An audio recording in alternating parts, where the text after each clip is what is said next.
her body returns to London. Phase 2, D-Day +1.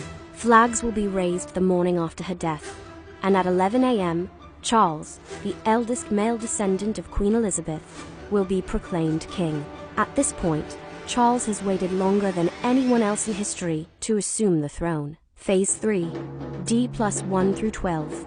Following the first 24 hours after her death, Great Britain will enter a 12-day mourning period, culminating with the Queen's funeral. King Charles will tour the country, stopping in Edinburgh, Belfast, and Cardiff, to appear at services to honor his mother. During this time, he will also meet with various elected leaders. D+1. Westminster Hall will be closed for cleaning. Elaborate and lavish funeral preparations will begin. D+4. The coffin will be moved to Westminster Hall during a procession that is expected to take place throughout London. When the coffin arrives, Big Ben will chime. Her body will then lie in state for 4 days. The Queen's orb, scepter, and the imperial crown will be placed on her coffin, and visitors will be allowed to pay their respects for 23 hours a day. D+9. In the early hours of the morning, the jewels will be cleaned before the funeral begins. Daily life will come to a halt in London. Businesses and stores will be closed. Big Ben will toll at 9 a.m. on the dot, and the bell's hammer will be covered with leather so that the bell rings in muffled tones throughout the remainder of the day. D+12. Her coffin will then be moved into Westminster Abbey, and the funeral will begin by 11 a.m.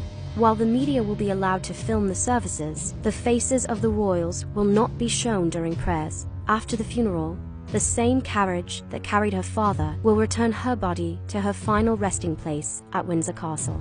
It's an understatement to say the Queen's death will mean huge changes for the House of Windsor. As previously mentioned, Prince Charles will become king. So what happens to Camilla? Most royal experts believe that the Queen's death will technically make Camilla the Queen consort, but any speculation about her title is just that. King Charles will ultimately make that official decision. The Queen's death will move Charles's eldest son, Prince William, the Duke of Cambridge, up in the line of succession to heir apparent. After that, William's 3 children will fill the line in their birth order. This includes his daughter. Thanks to a 2011 vote by the British Commonwealth, Princess Charlotte will be second in line, following her big brother George. So what does this mean for Prince Harry, Charles's youngest? Back in 2013, before the Duke and Duchess of Cambridge had children, Prince Harry was 3rd in line to the throne. Now, Prince Harry is 6th, followed by any children he and Meghan Markle may have.